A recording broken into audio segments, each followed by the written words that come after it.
Welcome to the Morning Update Show, everybody. I'm your co-host, Trey Holiday. And you guys see we had to go back to digital because I travel, but you know I do this with my co-host, Big O. What's up, Big O? Bring them on in, all ya. Happy Monday, Big O. Hope you're doing all right, my friend. I definitely am. How about you? Bay Holiday. Happy Monday to you. Happy Monday. Looking right. nice and crisp over there, sir. Right. The studio lighting has a way to do it to you, man. Absolutely. I missed you, man. How are you? How was your weekend? My weekend was great, man. We missed you too. We had a good time last week. Not to say we had a good time without you, but we had a good time last week. And Friday, Bobby Stills came in, and we had a great feel good Friday. You know, kind of highlighted communion the whole week. And speaking of communion, Chef Christy Brown, man, tomorrow is going to be a big show because we're going to let Chef Christy Brown and Damon Bomar of Communion know just how proud we are of them. Chef Christy Brown will be joining us live tomorrow. Amazing. I'm sad I'm going to miss her, but I'll be here in spirit, sending all the love. You're going to miss that food too. Don't worry, I'm going to order. Don't worry, I'm going to order. I won't be missing none of that food. Because you know Chef Christy ain't coming empty-handed. You know what I'm saying? That's for sure, man. Man, lots of news today. There was a lot of news over the weekend. Lots of clashes, protests in Washington, D.C., and also here in Olympia. Also big news about the vaccine and everything else. And speaking of the vaccine, we're going to be joined by producer Nikki Barron for Coronavirus Update. Then I got something special for you. I don't know if you've been following this dust up about Tiffany Haddish and the Grammys asking her to work for free. And yeah, she had to tell him to pay the fee. Before we get into the news today, though, a few things is one, did you see Fighting for the Soul of Seattle, the Como 4 special? I did not. Check it out. It's pretty interesting. You know what I'm saying? Basically, what they're saying is there's a small number of people who happen to be homeless, on drugs, and engaging in criminal activity that's driving a lot of policy around Seattle and everything else. I have more to say on it later on. It's interesting though. You know, it's always got these slants to it. But one thing I did notice in there, you know, it's always the stuff around the chop that I could always pick up. A lot of the stuff in there, I can't claim to say I know this or know that. But it was one thing that Eric Johnson mentioned in there where he said that on June 6th, city council members came to the Western Barricade to basically take a selfie. And that's not what happened. What happened is that when the tear gas started coming out, I personally made a call to any elected official so they could witness for themselves what was happening on the streets of Seattle. Said if you're an elected official, from a city council person to a state legislator, the dog catcher, come out here and see for yourself what's occurring in the streets of Seattle around these protests, less than lethal munitions, tear gas, pepper spray, and everything else. And what happened was, those people showed up. So, you know what I'm saying? I'm sure they did take a selfie, but they showed up because we called leaders to come to the streets of Seattle and we asked them to come, you know what I'm saying? And so, you know, you remember that. That's what I was going to say was that, you know, we right there, you were saying it and you had been saying it even on the show as you were going from live at night to the show in the morning. That was a big major theme of, you know, not just elected officials, but leaders in the community, leaders who are getting paid to lead. You were asking for department heads to come out. You had been talking about the Human Services Department that like the entire time. So yeah, you had been asking for that, and definitely at one of those days they listened. Yeah, and people came out, and then then the next day is when Sawant was on the 7th, and then Sawant came out there on the 7th. She was by herself, but on the 6th, is we made a call for all elected officials, come out and see for yourself what's happening in the streets of Seattle. So anyways, you check it out. So then me and you can have a discussion about it later on in the week. There's some interesting points that Eric Johnson hit on there, especially when they're talking about, I don't know, I feel some kind of way, you know what I'm saying, For the Black community, they talk about the visibility on the streets. For the Black community, a lot of people weren't visible when it comes to drugs, because with crack, that's a mandatory minimum. People went to prison. So they're just incarcerated. You know what I'm saying? Other people with different kind of drugs are here on the streets of Seattle. But I look forward to having that discussion with you later on in the week. Quick one, just added this in up there on Capitol Hill that we've been talking about. It's going to get swept. Cal Anderson, looks like the sweep's going to happen on Wednesday. This is CapitolHillSeattle.com. Ordered to remove all personal property. SPD marches into Cal Anderson to post camp removal notices.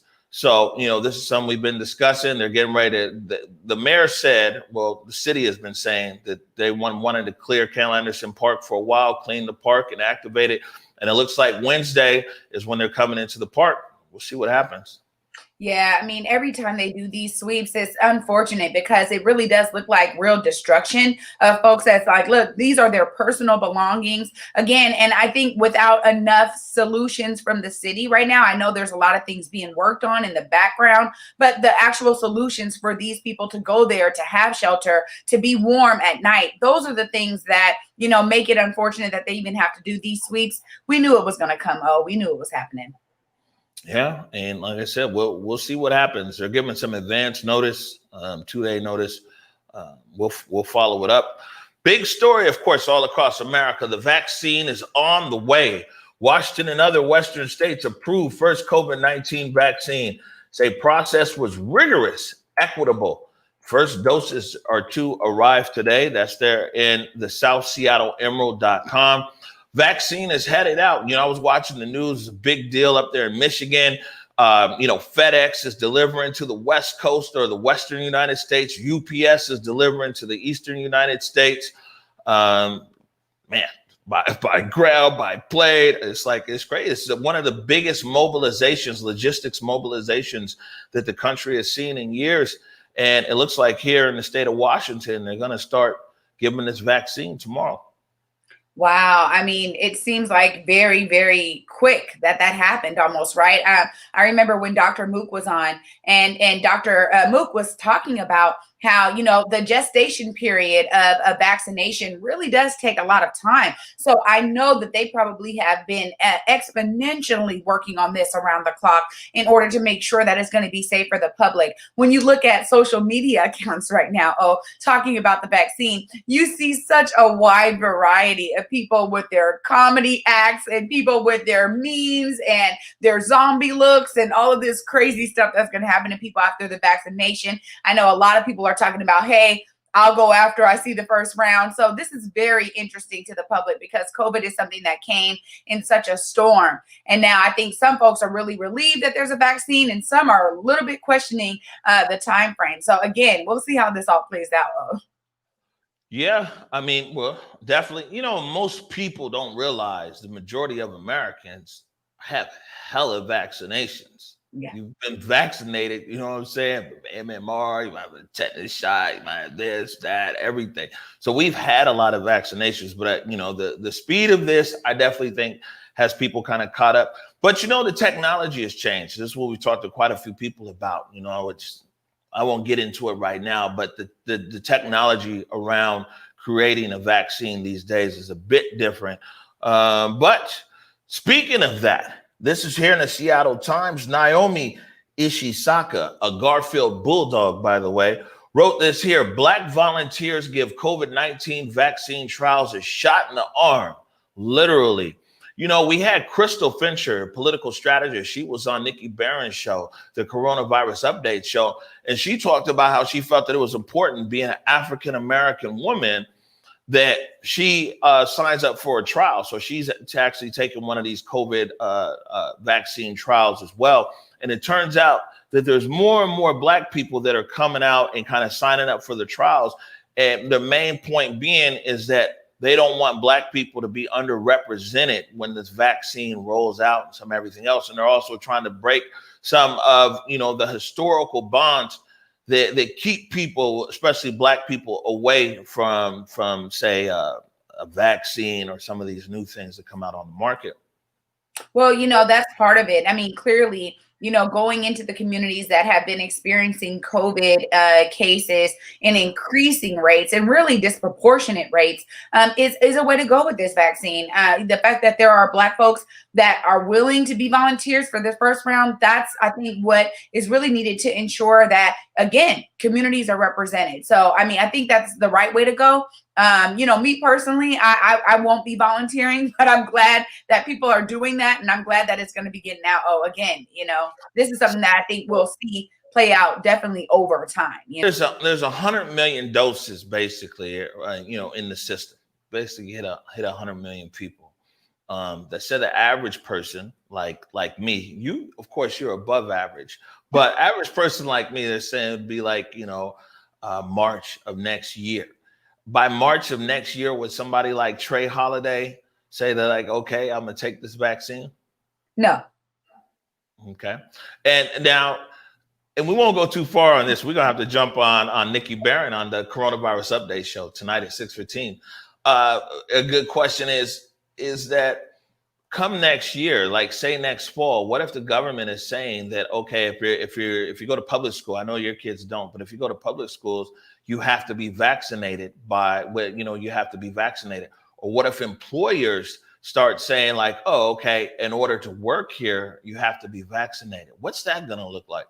You know what? I agree with you. I think it's really intriguing as we think about how all of this is going to play out. I talk about this with my son, who is a basketball player. So I said to him, well, if in order for you to play, if they say, you have to get vaccinated in order to play, what do you want to do? Like, I was trying to ask him, now he's 15. I'm like, hey, let me open that discussion up. But again, I think coming from my personal where I'm at, I would want it to be out for several years before me or my kids are vaccinated. That's just where I stand on it. I'm a person who does not get flu vaccinations. I don't particularly care for them. I don't get them for my kids.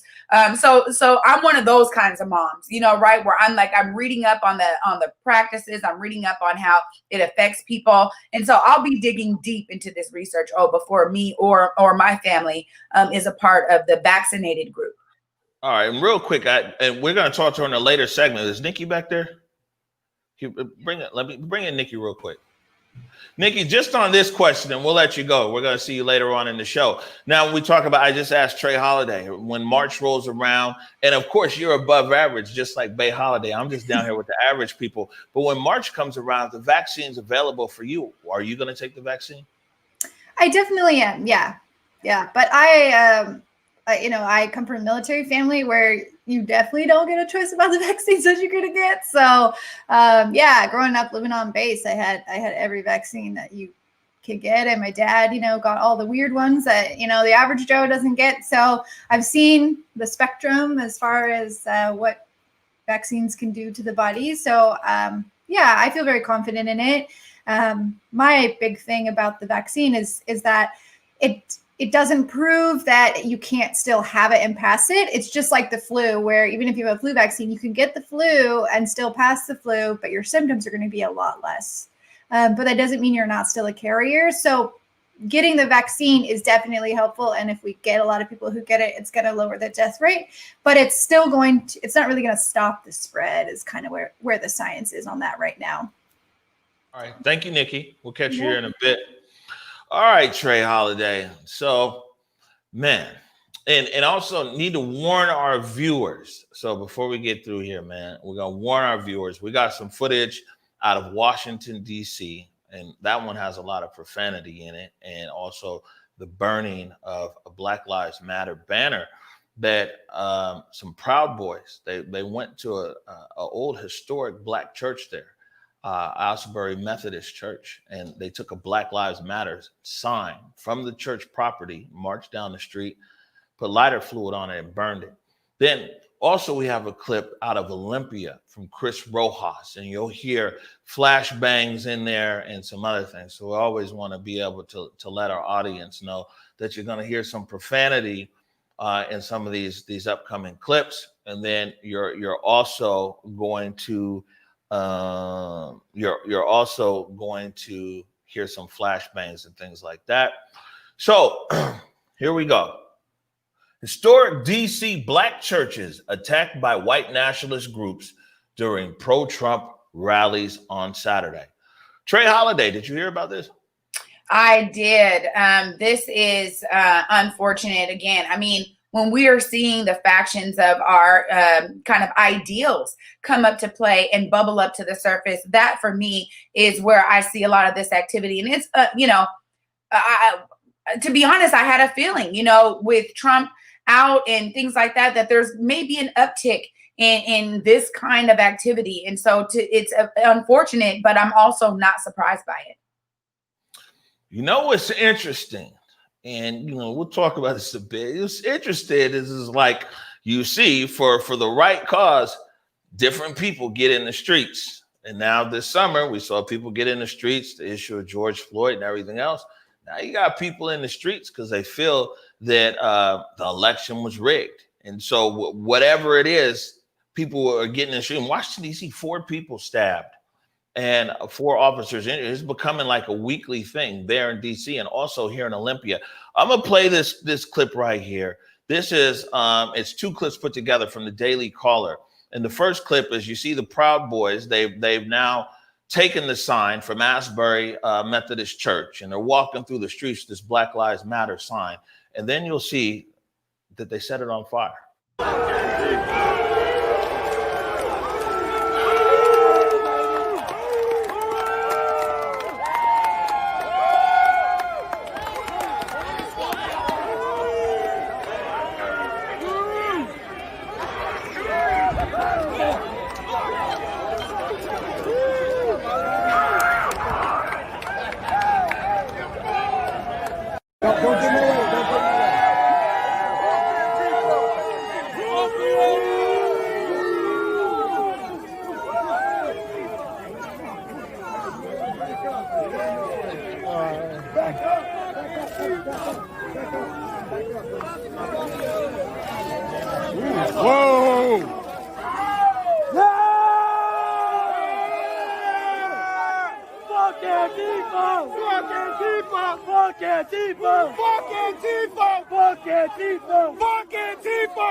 Asbury Church, founded in 1863 there in Washington, D.C. This church property desecrated, taking a sign that calls people to an understanding of the value of Black lives. Taking this sign, marched down the street with it there in Washington, D.C. and burned it. The pastor there said he felt almost like a cross burning. Yeah, I mean, when I just saw that footage there, honestly, that's what it feels like. It feels like the energy of those exact same activities that have transpired throughout our history of cross burnings, that was definitely alive and well. And again, I think that there's a lot in terms of the miseducation of our community, but also too just deep-seated hatred. Black folks are not saying we matter more than anyone else. So the idea is that just Black Lives Matter alone is enough to, desecrate the church's property, go there and take something and burn it in this way is unfortunate. It also says a lot about, I think that there's different factions here. When we talk about, kind of some peaceful protest movements that, hey, if you have your stuff up, that's where you have your stuff. You have to have a way of being able to protect your properties. But I just didn't see a lot of this kind of activity that feels like it's stirred up from what, maybe some other ideologies around race, really, that I didn't really see that on the other side. And again, I know there was thousands of protests happening globally, so I wasn't privy to all of them, and maybe others were doing this. I mean, we saw the direct action folks going and doing direct action and wanting to destroy things. But I think ultimately what we saw a lot this spring and summer was folks just really utilizing their First Amendment right to be out in the streets to say their piece. And it looks like they're doing it too, but they didn't have to take something from somewhere else to burn it. If they wanted to actually do that for show, they could have brought that themselves. They didn't need to take it from a church where that church was trying to symbolize its stance on how it feels about this movement. So, I mean, again, I hate to say it, but it's one of those things where I'm like, I just feel that this kind of activity is going to increase, Omari. Well, you know, the best thing is it from right here at the Morning Update Show, we've consistently just said what's wrong is wrong. No matter what, whether it was from these actions or direct actions, like, man, this is wrong. Going over there to this church and taking this sign is wrong. And maybe I have the benefit of not being wrapped up in a polarizing ideology to where I have to justify something, anything else that's wrong. It's 100% wrong. And what we talked about is, you know, for months been saying, you know what, it's a real dangerous thing happening here, because the polarizing sides of these issues, all of a sudden, if you care about the value of Black lives, you're Antifa. You see what I'm saying? But also, if you're not for defund, you're the enemy. Yeah. And you see, people are running with these narratives, and what we're finding here is this. You see what I'm saying? This is ignorance, 100% ignorance, and it's the laziness of it. You know, it's so easy. Hate is so easy to buy into. Ignorance is so easy to buy into. It's almost soothing, and this is what we see here. And this is wrong, and it's going to be interesting to see who comes out and says it's wrong, especially other people who were quick, very quick to condemn actions of other protesters on the George Floyd side of the protest. Like, man, you know, who's willing to stand and call wrong just wrong? I agree. And I think that you're absolutely right when you talk about those who had something to say about protesters this summer. You know, a lot of the times we see where people's ideologies really lie in terms of how they respond to these kinds of things. And so, you know, I'm with you there, 100% wrong. And that's kind of where I'm saying, you know, here at Converge, we've been saying it, right? Wrong is wrong. If you're going out there and you're doing something that is destroying, you know, a working family's livelihood, that doesn't feel very right when the system that you want to attack is about, you know, some bourgeoisie, elitist mentality of this top-down approach that's never worked. And so, again, I think that we are seeing a lot of ignorance, a lot of miseducation, a lot of people being misinformed and moving in that regard. I think that that's where so much of this, the other sides really come from, because we saw it for the last 4 years with our president of just constantly misinforming folks. And if you only have one, you know, facet where you're getting your information, unfortunately, you know, it's definitely leaning, and that's on both sides. We saw that. So that's why I try to work to make sure I'm educated on both sides, because, you know, if I'm only listening to one channel, all I'm going to get is their ideologies. And we see that playing out here. And you know what the best thing is, Trey Holiday? The best thing is if we as people, we don't have to pick up one newspaper, we don't have to watch one news channel, listen to a news report to, man, follow our humanity and know, like, man, this isn't okay. And, you know, be willing to call it out when we see it. It's not okay, you know, and people are willfully choosing to jump on these bandwagons. I'm gonna tell you, it's not, unfortunately, it's not going anywhere. And it'd also be different if that was just a DC story. But you know, in Olympia, they've been clashing every week, right? So you've got the pro-Trump demonstrators and the counter demonstrators. Some people, Proud Boys, Antifa. But man, they've been going head up down in Olympia for the last few weeks. And now this week, someone got shot. Now, I want to warn everybody there's no shooting in this video, but I want to warn everybody, this video could be triggering in it. You hear flashbangs, some other things. This was recorded by our very own Chris Rojas down in Olympia on Saturday.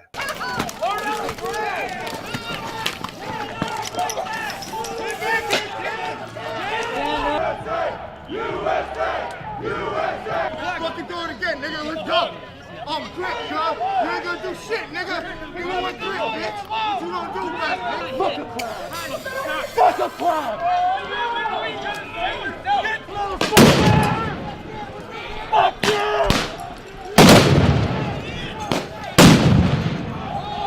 Fuck you. Fuck you. Fuck you.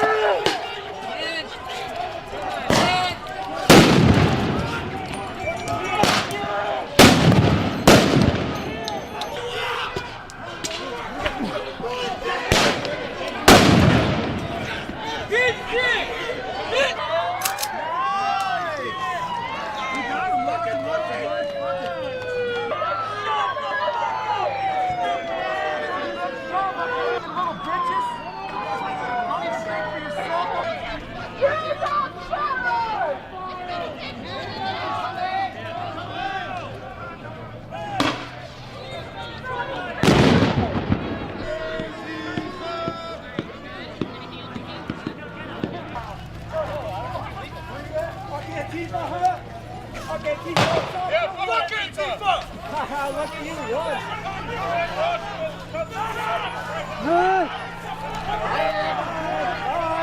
Have fun at the car, bitch.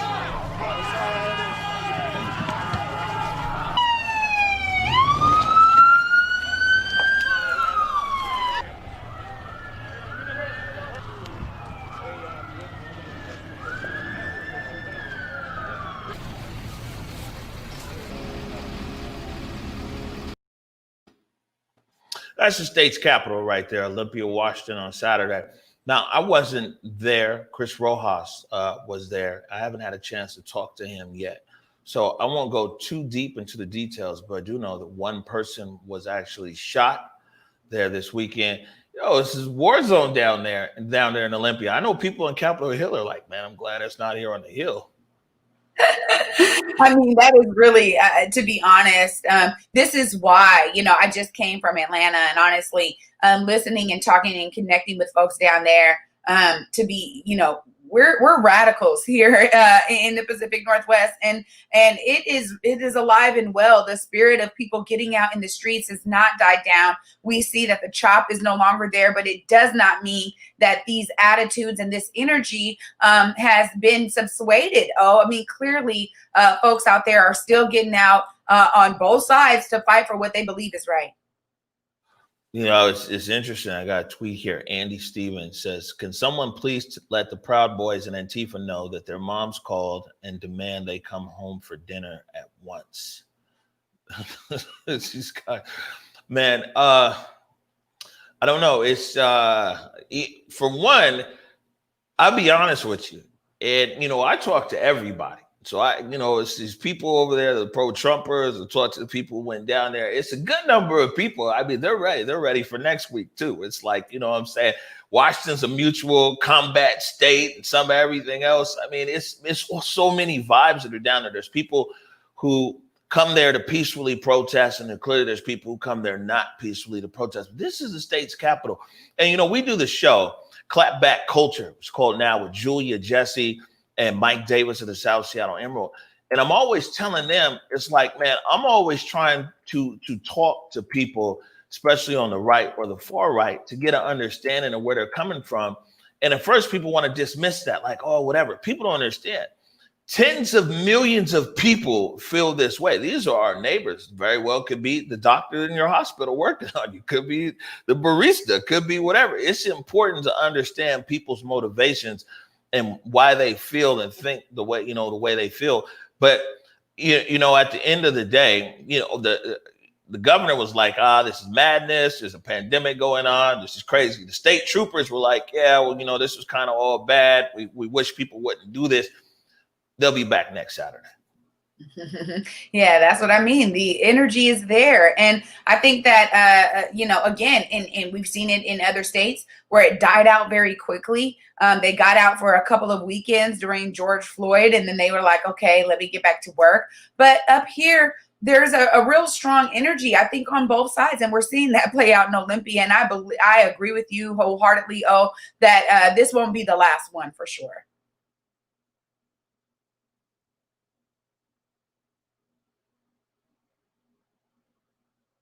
Can't hear you.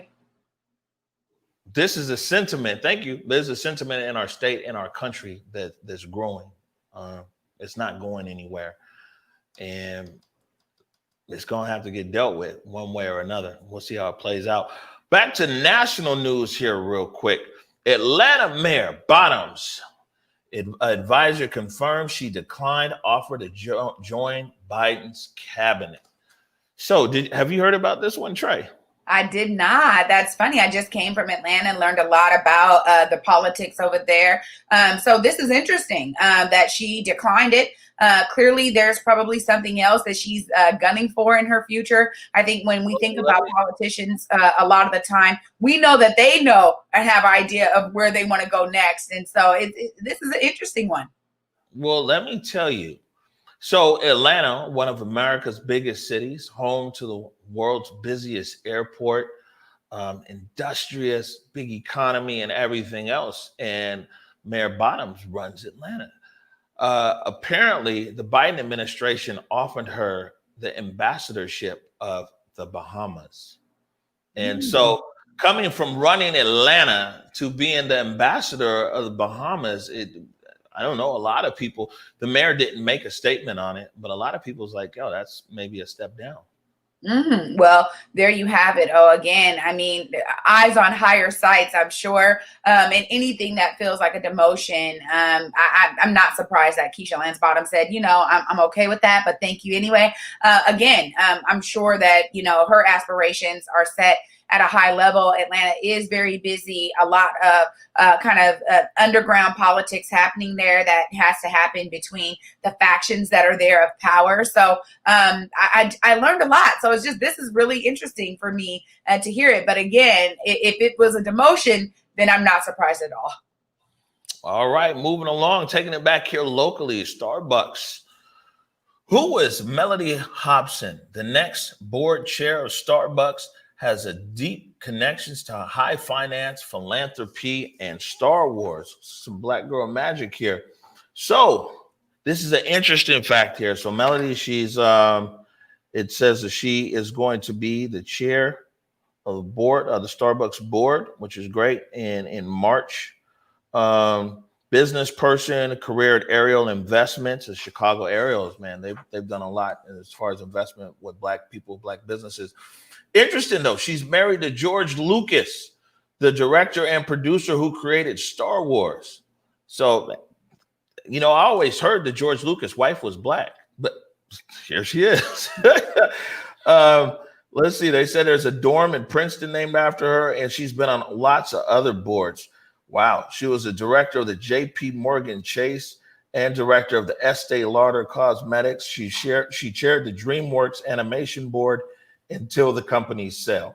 So very high powered, so to speak, joining the board, bringing it here to Seattle Public Schools. This is at the Seattle Medium. You go to seattlemedium.com. Keisha Scarlett, that's our girl, and James Bush, that's our guy, appointed to new leadership positions at Seattle Public Schools. So Superintendent Juneau announced that Keisha Scarlett and James Bush have been appointed to new cabinet level leadership appointments. Scarlett has been named Chief Academic Officer and will oversee the district's teaching and learning division. And then Bush has been named the district's Chief of Equity, Partnerships, and Engagement. So big announcements over there at Seattle Public Schools. I mean, I know these guys, good people. It's good to hear some positive news coming out of Seattle Public Schools. And also, the diversification of these leadership positions is important. In Seattle Public Schools, we talk about the declines a lot and, sending them great love. Hopefully, they can do what they need to do in their positions and, again, be inspiration for the next generations. Got to give a shout out to Ayron Jones. Man, this guy just keeps doing it. So his latest song has now cracked the top 5 in the rock charts. He's in good company there with the Foo Fighters. Ayron was on not too long ago. We had Ayron over here talking about his music and everything else. And like he's literally rocking his way up the charts. So much love to Ayron Jones. Keep it up. Are you? Oh yeah, you're a fan of Ayron Jones. Definitely for years. Yeah, I was about to say that's okay. Yeah, I've seen him a lot around town playing at the Girl Amphitheater, and yeah, I'm so happy for him. He deserves it. No, he definitely deserves it. He's been putting in the work for a very, very long time. We're gonna go to break right now. Before we do, we got something cooking up over here. Eric Calligraphy. It's been a tough year for Eric, man, and he's back in his stride. And what he's doing is on our Converge Music, and we'll be talking more about Converge Music here in the near future. But he's been doing some interviews with some people, and so he caught up with G Prez, our guy, Keith Aspie, Presidential Transportation. And he asked Prez, who owns a limo company, like, man, what's the most random thing that happened in the limo? So we're going to play this. We're going to go to break. When we come back, we have Nikki Barron, coronavirus update. Well, shoot. I guess one random question I have. What is the most interesting experience you have had with an artist that you have brought from out of town? Let's see. Yeah, man, I got crazy stories with artists. One time I was picking up Russell Simmons when he was married to, I think, Kimora Lee. Yeah.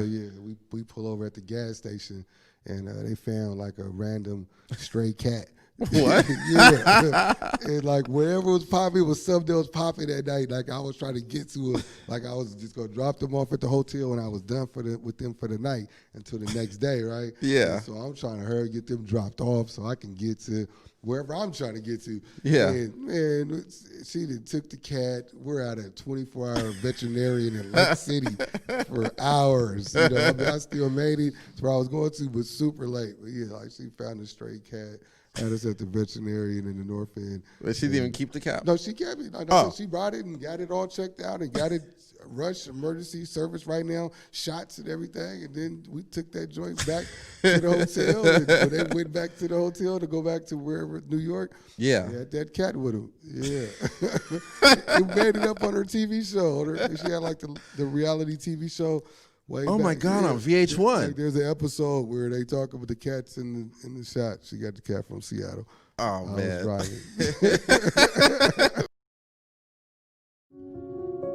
My parents coming over here as refugees meant that they didn't really have anything when they came to America. Having reliable healthcare and having a reliable doctor was really important. 共同của tôi, trạm y tế của tôi. 我的社区，我的诊所。Mi comunidad, mi clínica. بلشدة هي بقارها. My community, my clinic.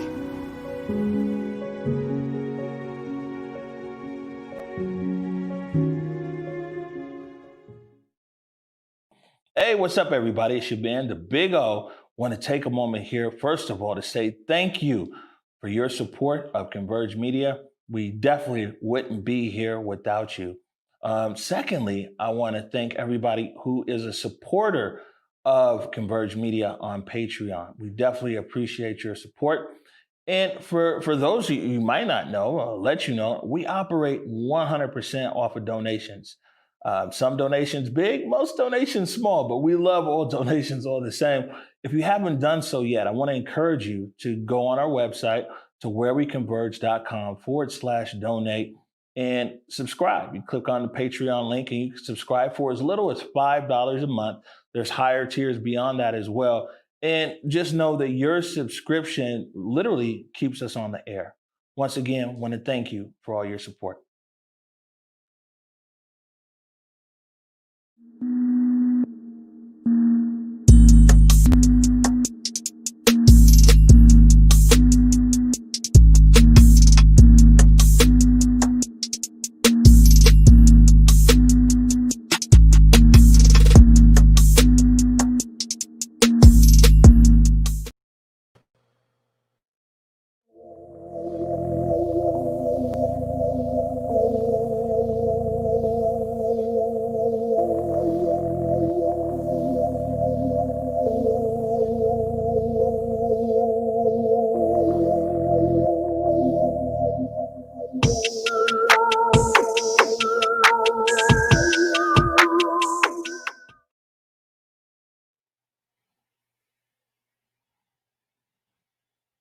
Man, you see Trey Holiday everywhere. Bay Holiday just pop up. Hey, I'm back.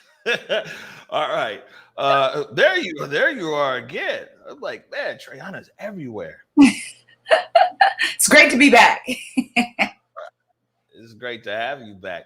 All right. Oh, yeah. Please bring in producer Nikki Barrett. Good morning. Good to see you again. Nice to see you too. All right. So it's lots of news, everything going on around COVID. What's the update for today? Yeah, so I'll get the numbers in just a second, but it is a historic day. We had our first person receive the vaccine in the U.S. outside of a trial, and she is a nurse in Queens. And so she was the first person to get the vaccine, and Washington has also officially received a little over 400,000 vaccines that are slated for our frontline healthcare workers. So the process has begun. And with that in mind, let's talk about the numbers. So we have our confirmed cases. They over the weekend rose 9,650 confirmed cases since Friday.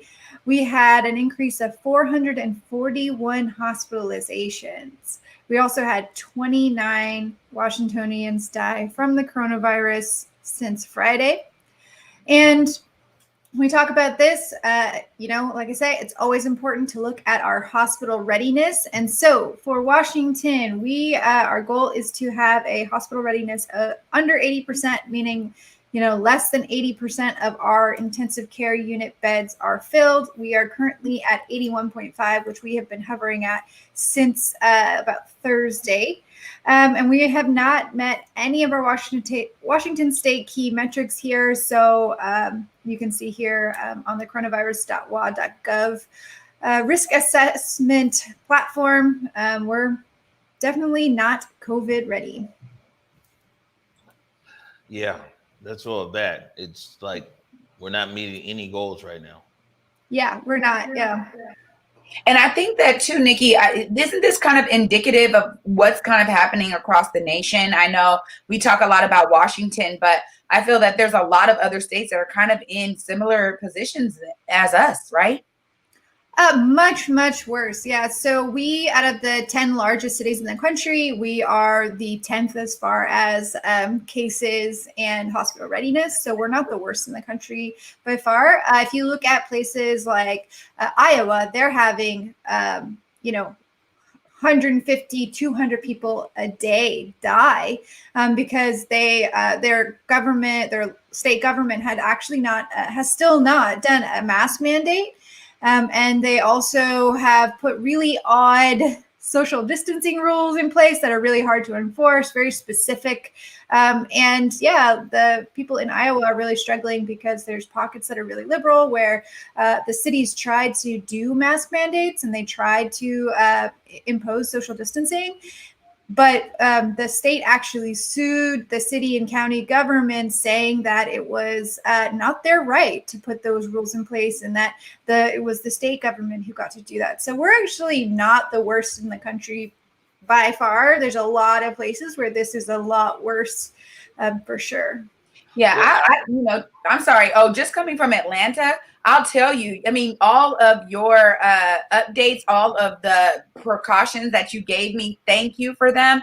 I'm definitely quarantining because of that, but I was shocked at how much was still open. I mean, like places like Chuck E. Cheese where kids gather. I mean, I was just like, what? Like you could still take your kids there? I mean, lounges, bars. I mean, like it feels like that whole state or city, whatever, was still just open. I mean, they were doing mask mandates, but again, it was about the gathering. So I felt like, very uptight as a Seattleite there. I was like, wait, are people not wearing masks? I had like double mask on with my face shield.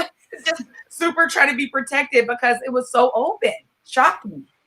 Yeah, I'd rather look dumb with a double mask and a face shield than be dead. Yeah. Thank you for all of your tips. One thing I will say before we let you go, Nikki, is that, we give the Seattle city government a lot of grief. And a lot of it's entitled. They should be getting a lot of grief. But one thing the city of Seattle has done, man, we're a leader as far as big cities across America. not only in the COVID rate, the overall rate, not only in testing and the amount of free testing and the amount of walk-up testing, accessible testing, and the amount of programs that are out there, especially for those that are very marginalized across our city. So like Seattle has been a leader as far as, and everybody's figuring it out. Nobody's done this before, but we're definitely ahead of the curve. And yeah, when you look at a lot of cities, I haven't been anywhere, but man, just looking on Instagram, I'm like, what? That's what? Yeah. It sets the tone from the government, down. I have a friend who works at Starbucks, and so Starbucks will do exactly whatever the restrictions are for that state. So if they travel anywhere, they have to do a 14-day quarantine. They have to follow the rules exactly to the T. So if most organizations are functioning at that level, like what we're going to see in these states where they don't have strong mask mandates, they don't have very clear social distancing guidelines, they haven't put in place any sort of stay-home order, the companies are only going to do what they feel forced to do. So it starts at the governmental level, and you're right, Seattle has a long way to go in a lot of areas, but when it comes to our response to the coronavirus and the state of Washington, we're really, really lucky. It's really hard to be under these more strict rules, but the sort of alliance that has been built between Washington, Oregon, and California, it's saving lives. And so it's uncomfortable, but, I do give them their props for taking that and doing the hard thing and making those things mandated. Yeah, I was going to say too, because you mentioned something about the testing. Other places, they got to wait 8-9 days to get their results. I mean, you're right. I mean, us to be able to go somewhere for free, not have to pay, get my results within 24 to 48 hours. I mean, honestly, we do have a really great system here so far. So fingers crossed that we keep that system in place, and maybe others can learn to lean in and do the right things for their states. Yeah, for sure. All right, Nikki, we'll catch you at 6:15 tonight for the Coronavirus Update Show. Thank you. See you then. All right, Bay Holiday. We're gonna take a break, and I thought that I would give you. People have missed you. You've been gone for a week. I thought that I might give you, if you're so inclined, an opportunity to jump out the bag and tell people how you really feel. It's about Black women working for free. And I know you got something to say about that. We're going to take a short break right now. We'll be right back. You're watching the Morning Update Show. Hey, what's up, everybody? It's your man, the Big O. Want to take a moment here, first of all, to say thank you for your support of Converge Media. We definitely wouldn't be here without you. Secondly, I want to thank everybody who is a supporter of Converge Media on Patreon. We definitely appreciate your support.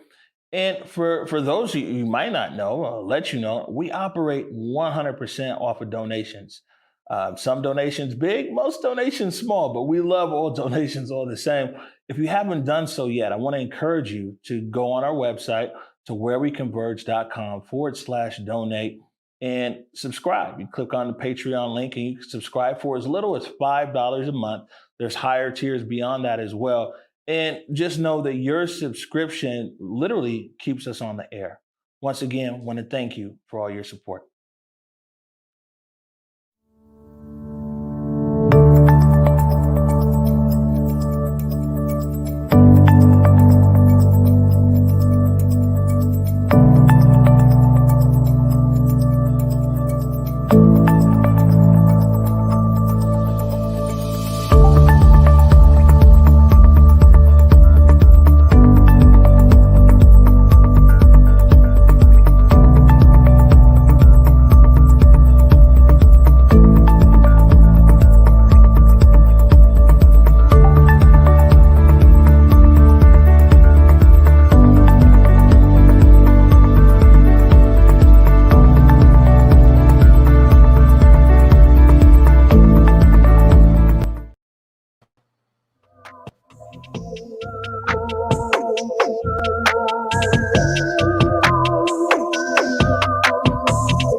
All right.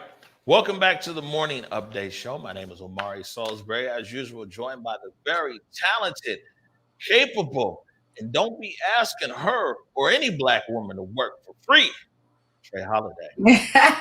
You got that right. Absolutely. I'm ready for this segment. Oh, all right. So did you hear about Tiffany Haddish and the Grammys? yes. Yes, I did. All right. So we'll let our viewers know here real quick. So Tiffany Haddish was asked to host the Grammys pre-telecast premiere ceremony, but the comedy superstar said she turned down the offer after the Recording Academy told her that she had to pay her own way. Not only did they ask Haddish to host the 3-hour live stream event without any compensation, but she tells Variety magazine they wouldn't even cover her hair, makeup, or wardrobe for the 3-hour event. All of that would have to come out of my pocket, she said. I don't know if this might mean I might not get nominated ever again, but I think it's disrespectful. Now, I want to play this clip for you here real quick out of London town. So I've just finished another run, and it's been on my mind, this whole Tiffany Haddish situation, right? How she was asked by the Grammys to host online, host for free without payment. And it just really hit me because at first I thought, wait, am I the only one that this shit happens to? But it seems like no matter where you end up in society, as a black woman, you're always expected to be grateful to be there. Look, fam, I'm not a grateful black woman. I'm grateful to the divine. As in, I'm grateful to God for the opportunities that come my way. I'm grateful to my ancestors that continue to ride with me every step of the way. But me, be grateful to an institution. Nah, you lot should be grateful to me that you've got divinity sitting at your table. That is what you should be grateful for. I'm not a grateful black woman when you're entering into these spaces that are antiquated in their values and so draconian in their mindset. And, they feel like you should just be happy, regardless of how much you've done for yourself. You should be happy because you're getting exposure. Fam, that's why I wear sunscreen. I'm not trying to get exposure. And for you to have come across me, fam, that means I was already exposed. So you're not going to pay me in exposure. Slavery's over. I hate slavery. Yeah? So I think that anybody, any organization that wants you to be a part of what they're doing, they need to know your worth. And for too long, black women have just been like, at least I've got a seat at the table. I don't want a seat at anybody else's table so they can tell me when to get the fuck up when they're tired of me. I want my own banqueting hall. Yeah, I don't want to be doing all of this nonsense that you should just be grateful that we invited you. You don't need to be paid. Anyone that's running that shit in 2021 needs to be named and shamed, because you can't keep expecting free labor from black women. You've had it for 400 years. Start paying the fucking money. Pay Holiday. Pay the fee. Oh my gosh. I mean, bless that woman. Bless that woman. My favorite line that she just said there is, you should be thanking me because you have divinity sitting at your table. Oh my word. When I tell you, I don't hear enough of this, rhetoric, people understanding the worth and their personal worth. Look, I agree with her wholeheartedly. First and foremost, as a black woman, so much is on the backs of black women in this country and in this world. If you think about the world, so much of how people understood things, when you think about history, how civilizations have been built, so much of it came from a lot of those brilliant minds. So I go back and I say, I'm so glad that Tiffany Haddish said no, and that she actually put it up there for all of us to understand in Variety magazine, that she said exactly what it was that they expected of her, so that we can begin to understand, wait a minute, that is an institution that is wrought with dollars. I mean, really wrought with dollars. I can't imagine why they wouldn't have a budget to make sure that she got her wardrobe right, hair, makeup, flying her out. You're asking this person to do a hosting gig. That comes with all of that she was expecting. And for them to think that they can ask her or demand on her that she pay for those things out of her own budget is quite ridiculous. And I will say this too. so much of what she just said, all of it right. When we talk about having a seat at the table, getting exposure, all of these things, you have to understand that my brilliance is going to bolster whatever it is you're doing, my brain, my personality, my energy, what I'm bringing to the table. When we talk about Black girl magic, come on, man. It's not even something that you can actually quantify. It's just something that you experience and you know right away when you're experiencing it. So again, I love that this is playing out publicly, because all too often, far too often, especially when it comes to things involving celebrities, Hollywood, Hollyweird, when they do, literally, we're not privy to a lot of that. But inside of a lot of these contracts is a lot of this kind of language. I am so thrilled that it's been out and that it was public enough. And Tiffany Haddish is a public enough figure that now people go, wait a minute, that's not cool. Trust and believe that that kind of language has been embedded in many contracts back in the day. I'm just glad that she put a spotlight on it. I'm very happy to that woman in London for putting that on her social media. I agree with her wholeheartedly. I don't need your exposure. I don't need to be sitting at your table. I'm creating a table of my own, and you should be happy if you're involved in that at all. That is what I have to say about this. And it's Black women. We blaze our own trails. We've been doing it. Nobody gives us anything. We have to work hard for it, work harder than anybody sitting next to us. That is really the facet of where Black girl magic comes from. It is this resilience on the inside that keeps us going no matter what, because we know we have to do the work. But we're not going to be doing it for free like that. It's definitely time to pay the fee. All right. Well, first of all, welcome. I knew I'd welcome you back in the best way. People been missing you. And there was no better way than to reintroduce you and welcome you back. The thing is real, is that, man, especially this year, that'll tell you how out of touch these people are in Hollywood. Of all years, this year, what's going on in America? You going to ask Tiffany Haddish to work for free? And you should see, I can see the green room here. So I can, and by the way, everybody, people might not know, we have an all-female production crew here on the Morning Update show. And man, I see Nikki Barrett back there shaking her head. Alya's over there pounding the desk. Man, people are hot. I'm bringing Nikki Barrett real quick, Alya. Look, Nikki, you don't even have to be a Black woman to be upset about this one, do you? No, women are notoriously asked to do unpaid labor all the time, whether it's being the person in the office who always has to get the cupcakes for people's birthday, or be the one to clean the office kitchen, or these kinds of things, to being asked to host and just be grateful to be in the room. So this has been my lived experience my entire career. So I was watching her yeah, you are lucky that we even acknowledge you. Yes, absolutely, Nikki. Wholeheartedly. And I agree. Oh, you don't have to be a Black woman to feel this. I think Nikki's absolutely right. There's so much when we talk about gender roles. And this is why the elevation of that, especially as we move forward, there's a lot of this where younger folks are like, look, I don't see gender necessarily like that. You got to tell me what your pronoun is. And again, the awakening, I think, of the culture of us as a people as we progress. These are one of the things that we're going to have to, constantly address, so that we create new norms around this. Respect our womanhood. Yeah.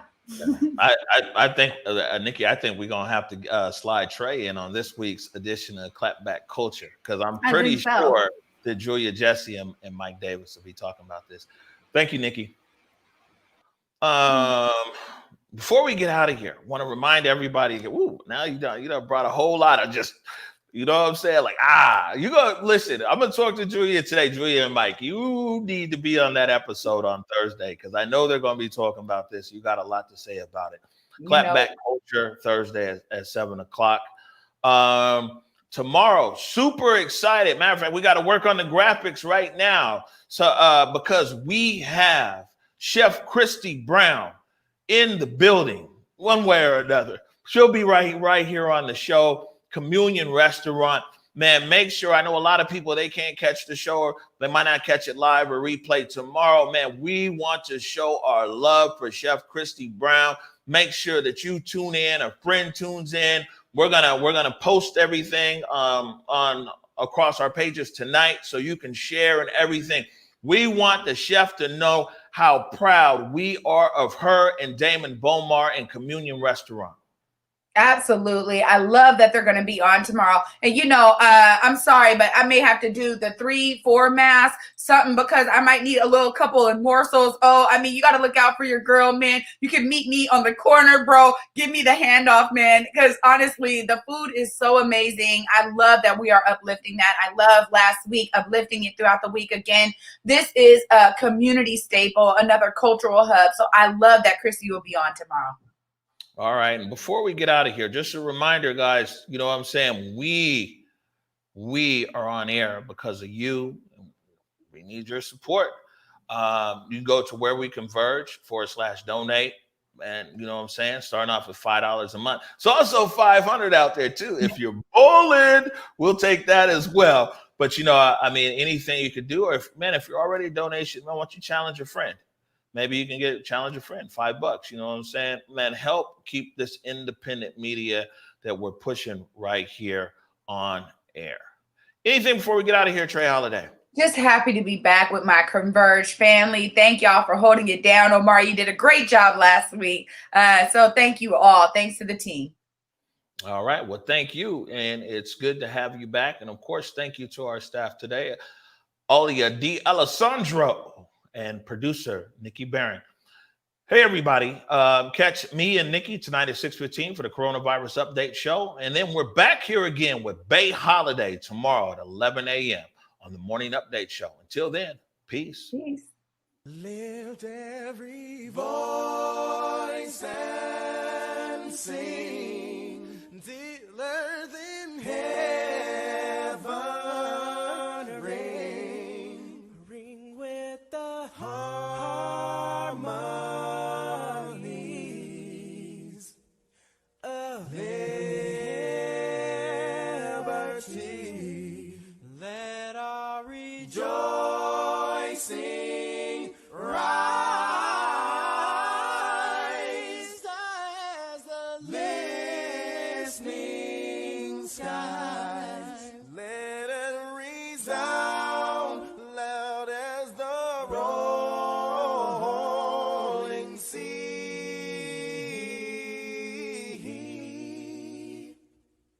Sing a song full of the faith that the dark past has taught us. Sing a song full of the hope that the present has brought us.